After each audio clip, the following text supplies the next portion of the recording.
یہ کہا گیا ہے نا کہ والد کی رضا میں اللہ کی رضا ہے، والد کی خوشی میں اللہ کی رحمت کا دروازہ کھلتا ہے، ماں کی قدموں کے پاس جنت ہے۔ آپ علیہ السلام نے ایک شخص کو فرمایا کہ جب وہ اپنے مال میں سے حصے کے بارے میں پوچھنے کے لیے آیا کہ میرا مال جو ہے وہ میرا باپ بغیر اجازت یا زبردستی مجھ سے لیتا ہے تو میں اپنے والد کے ساتھ کیا سلوک کروں، آپ علیہ السلام نے باپ کی جو ہے وہ مدعا سنی بھی نہیں، والد کے بیان کرنے سے پہلے ہی آپ علیہ السلام نے فرمایا، اس بیٹے کو ڈانٹتے ہوئے کہا کہ یاد رکھ تو اور تیرا مال سب کا سب تیرے باپ کا ہے۔ اب اندازہ لگائیں آپ علیہ السلام والدین کے معاملے میں کتنے زیادہ سینسٹیو ہیں، اور آج ہم اپنے اوپر ذرا قیاس کریں، ہم اپنی اداؤں کو بھی غور کریں کہ ہمارے والدین کے ساتھ ہمارا کیا رویہ ہے،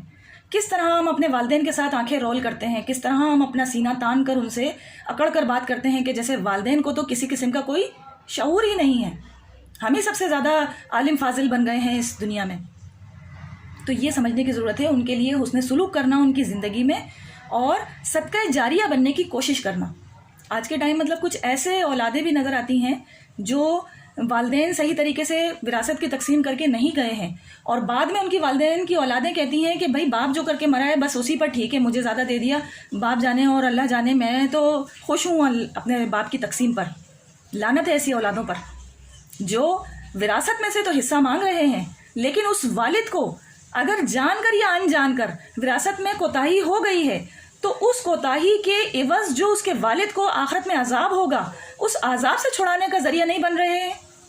کیسی بدبخت ہے وہ اولاد جو وراثت میں تو حصہ مانگ رہی ہے لیکن باپ کو اللہ کے عذاب سے چھڑانے کی کوشش نہیں کر رہی ہے،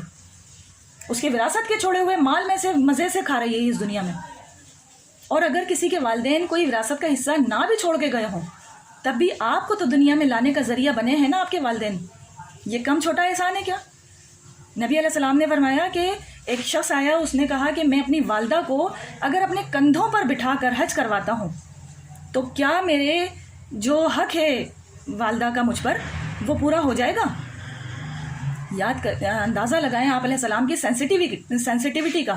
کہ آپ علیہ السلام نے فرمایا کہ تو اگر اپنے والدین کو اپنے کندھے پر بٹھا کر 7 بار حج کروائے گا نا، تب بھی تو اپنی والدہ کے پیٹ میں جب تھا اور تیرا ایک بال اگا تھا، اس وقت تیری ماں نے جو تکلیف جسمانی اعتبار سے جھیلی تھی تو اس ایک بال اگنے کا بھی حق ادا نہیں کر پائے گا۔ اندازہ لگائیں کہ جو والدین کچھ نہیں کر پاتے ہیں، پیدا ہوتے ہی ڈیلیوری کے وقت ہی فوت ہو جاتے ہیں، ان کا بھی اتنا بڑا درجہ ہے کہ پریگنینسی میں ہماری والدہ نے ہمارے لیے کیا تکلیف اٹھائی ہے، اتنا بڑا درجہ ہے والدین کا۔ تو اگر وہ کسی قسم کے پیسے کی ڈیمانڈ کے اعتبار سے وہ خواب دیکھ رہی ہیں آپ کی سہیلی اپنے والد صاحب کی طرف سے، تو ان کو چاہیے کہ وہ کثرت سے اپنے والد صاحب کی طرف سے استغفار کریں۔ انہوں نے جو کچھ اپنی زندگی میں اچھی نصیحتیں اپنے بچوں کو کی ہیں اس پر عمل کرنے کی کوشش کریں۔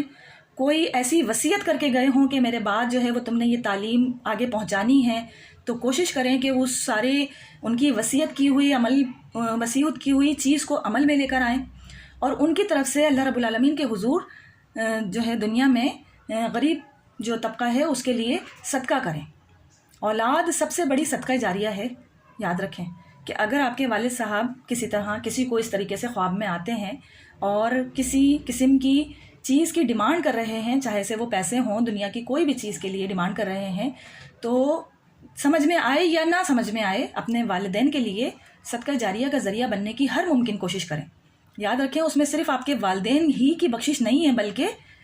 ہماری بھی بخشش کا ذریعہ ہے وہ، کیونکہ ہم اپنے والدین کے لیے اگر صدقہ جاریہ کا ذریعہ بن رہے ہیں تو اس میں کہیں نہ کہیں اللہ رب العالمین ہمارے اعمال سے بھی تو خوش ہو رہا ہے، ہمارے نامہ اعمال میں بھی تو اجر لکھا جا رہا ہے، ہمارا بھی تو اللہ کے حضور جو اکاؤنٹ ہے اس میں کرنسی جو نیکیوں کی کرنسی ہے اس میں اضافہ ہوتا جا رہا ہے نا۔